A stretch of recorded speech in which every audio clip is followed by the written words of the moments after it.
You are now looking at one of the hardest places on Earth to reach a hot meal, Longyearbyen, Svalbard. In the next 10 minutes, I'll show you what people actually eat here, how reindeer stew with cloudberry survives this brutal climate, and what it costs to taste it.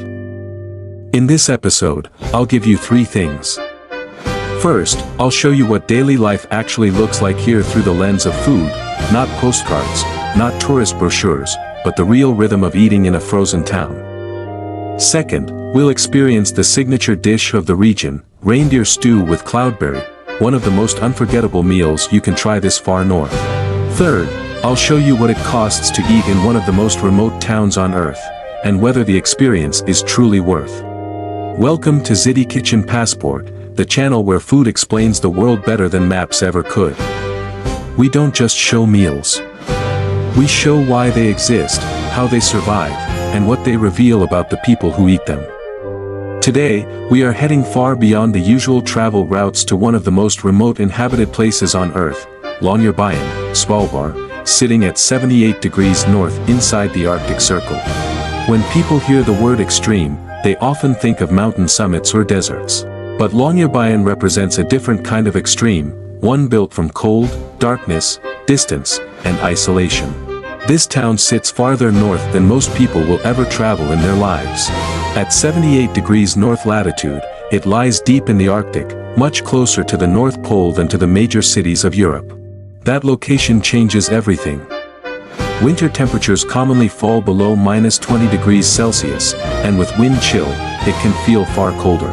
As the plane heads north, the world below starts to change. Forests thin out. Settlements become rare. Then mountains, glaciers, ice, and open wilderness begin to dominate the view. When you land in Longyearbyen, you understand something important right away. Almost everything you consume had to be brought here intentionally. Think about a restaurant kitchen. Butter, onions, herbs, flour, fruit, spices, coffee beans, cooking oil, milk. In many cities these are ordinary purchases. Here, they are logistical achievements. Many goods arrive by air cargo or seasonal shipping routes, and weather can interrupt both. Delays happen.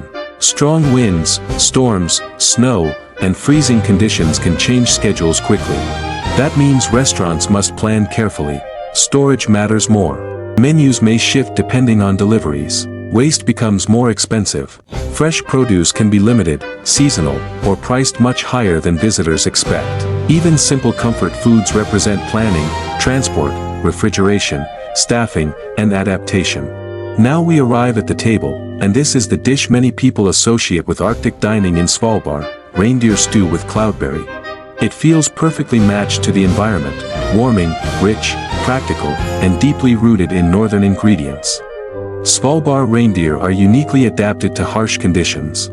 Smaller and sturdier than some mainland varieties, they survive on limited vegetation and seasonal grazing. That lifestyle creates meat that is lean, flavorful, and dense with character. It is not bland meat dressed up by sauce. It has its own identity. The stew usually begins with slow browning the meat to build depth. Then onions, root vegetables, stock, herbs, and thyme do the rest. Potatoes, carrots, parsnips, or other hardy vegetables often appear because they store well and make sense in cold climates. Hours of simmering soften the meat and create a dark, aromatic broth or gravy. Then comes one of the most northern touches, cloudberry. This golden-orange berry grows in cold marshlands and is treasured across Arctic and Nordic regions.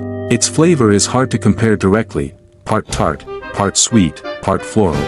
Served as a preserve, sauce, or side component, it cuts through the richness of the stew and wakes up the palate. When the bowl arrives, steam rises immediately. In a cold climate, that visual alone feels satisfying. The aroma is savory, earthy, and comforting. You see thick sauce coating tender meat, vegetables soften just enough, and bright cloudberry adding contrast. Outside the window may be snow, wind, darkness, or silence. Inside, the bowl feels like protection. That is what makes this meal special. It is not trying to be flashy.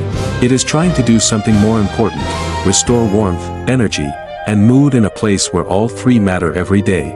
Living in Longyearbyen changes the rhythm of eating. In warmer cities, people may snack constantly, skip meals, or grab something light without thinking. In the Arctic, meals often become more deliberate. Food needs to warm you, sustain you, and fit a lifestyle shaped by weather, darkness, and practical routines. Many locals start with something substantial. Breakfast might include eggs, bread, porridge, yogurt, coffee, or warm dishes that provide steady energy. A cold sugary snack may feel less satisfying when you're stepping outside into freezing air. Lunch often leans practical: soups, sandwiches, fish dishes, leftovers, or hearty cafeteria-style meals. Dinner is where warm comfort foods shine: stews, roasted meats, potatoes, pasta, breads, and dishes that feel filling after a cold day. What do people often not prioritize here? Huge bowls of delicate leafy salad, ice-cold smoothies in midwinter, tiny low-calorie meals that leave you hungry an hour later. That doesn't mean healthy food disappears. It means context matters. In an environment where your body works harder to stay warm and where winter can affect mood and energy, meals often aim for satisfaction and stability. Hot drinks also matter. Coffee culture can be strong in cold regions, and tea, cocoa, and warming beverages help break up long dark days. Shared meals matter too. In isolated places, restaurants and cafes are not only businesses, they can become social spaces, mood boosters, and community anchors. There is also a psychological side to Arctic eating.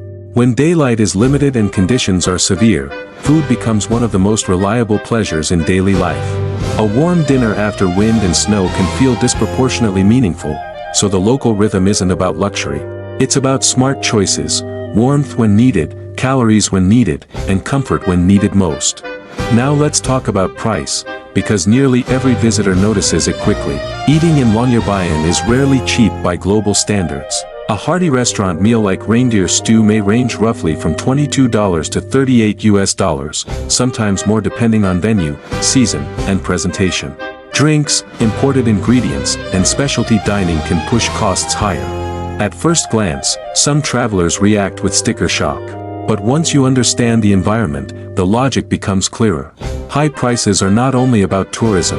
They reflect transport costs, staffing in a remote region, heating buildings in severe cold, maintaining kitchens, and importing many everyday ingredients.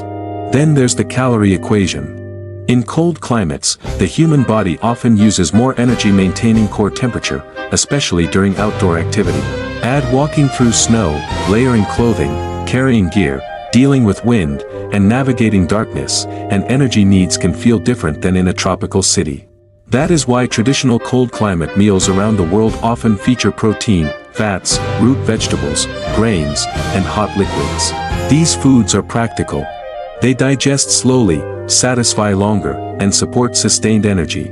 Reindeer stew makes perfect sense through that lens: lean protein for strength, vegetables for substance, rich broth or sauce for warmth and calories. Even psychologically, a hot dense meal can change how you feel after hours in freezing conditions. Comfort has value. Morale has value. Warmth has value. So yes, the bowl may cost more than you expect. But in Longyearbyen, price is tied to geography. You're paying for distance, climate, logistics, labor, and the ability to sit in warmth while winter waits outside.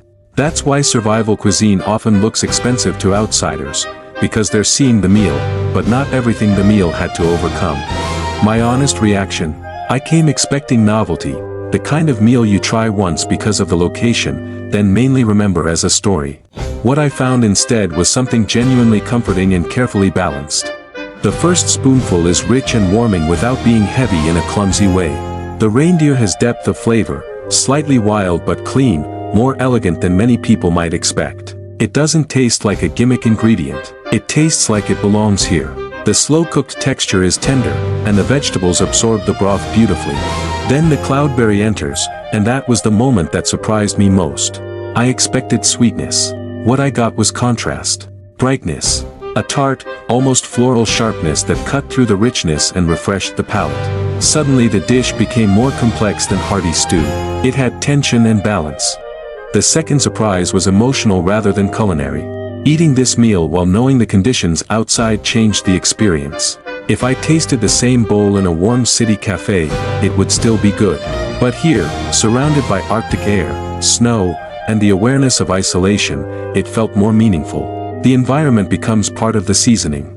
That's something many travel shows miss. Food is not only flavor. It is context, temperature, mood, geography, timing. So would I recommend it?